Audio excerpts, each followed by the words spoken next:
The entire world is a collection of memoranda that she did exist and that I have lost her. This is our story, Tessa's and mine.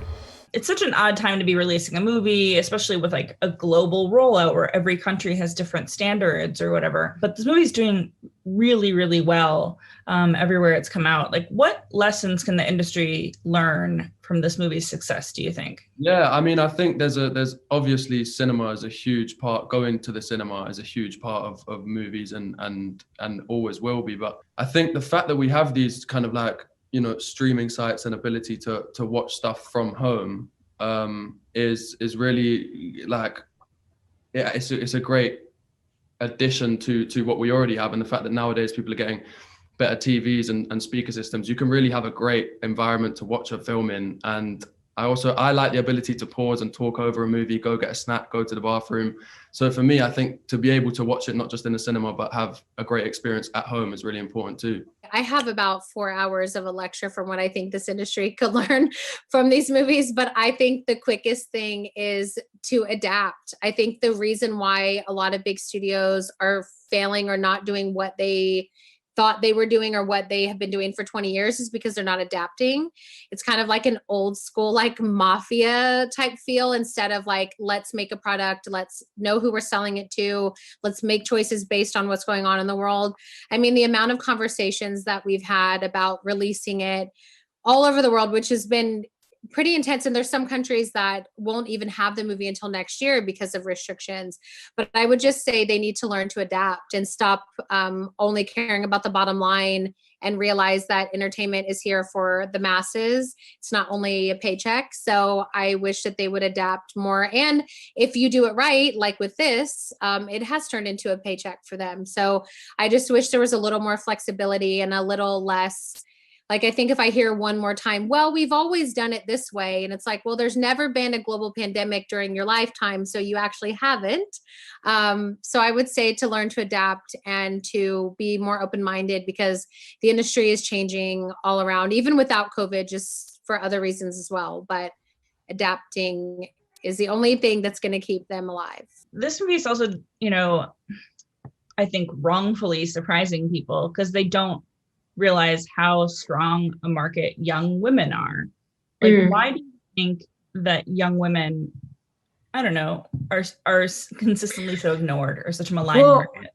I think the film industry is changing and has changed dramatically, and the classic model is fading out. And I mean, yeah, this I think that there's an interesting cultural thing where, like, we like to shame young women. We like to shame their music and their books and their stupid magazines and their clothes and all this stuff. But yeah, and it doesn't make sense, and it's silly to do that. Not just because it's silly and wrong, but because they're such a huge demographic, and they're an important demographic, and they're very passionate, and everything that they like and the things and that they're interested in is equally valid, you know. So it's a cultural systemic issue is my answer. Yeah, I mean, I think also it's very frustrating being in meetings when there's 2 women and 9 men, and they are telling you what women want to watch or hear or what they will do, and saying, I mean, someone literally said, I can't say names because I'll get in trouble, but it's like someone literally told me, you know, well, women are going to have to be home with their kids during COVID, so they won't go to the movie theater. And I'm like, wait, what? So it's just I think for one, the romance and just female audience in general is very underestimated and underserved. There's barely any content for us in general. Everything is male centric. I mean, everybody made this huge deal, and I haven't seen Tenet, and I like Christopher Nolan as a director. And it has a great cast. So it's nothing against Tenet, but it's like, everyone was hoping Tenet would like save the industry. And it's like, you know, if you put a couple romances or a couple stories about women out there, we're dying for content. We want to see movies. We want to see people like us on a screen. It's very frustrating, this whole, like, women not existing yet. We're 80% of the market if they would allow us to. I'm very tired of not having content to watch as a woman, to be honest. women need nights out just as much as dudes. Like, I went and saw that movie, The Broken Hearts Gallery, at a drive-in, and like every car around me was like women. Do you know what I mean? Like everyone there was like, I could hear the voices of people talking. And it's like, imagine if they actually took that seriously and realized like, oh, women might have their own money to see a movie and they might make time to see a movie. It just, for me, it feels like almost every time I talk to an executive in this city or this industry, I'm like, I think that you've stopped growing 20 years ago, like mentally. It's very frustrating. Imagine that, women coming out to pay to see something and leaving their kids at home. What a scandal. Hero, how do you balance sort of like this project has such a rabid fan base like existing?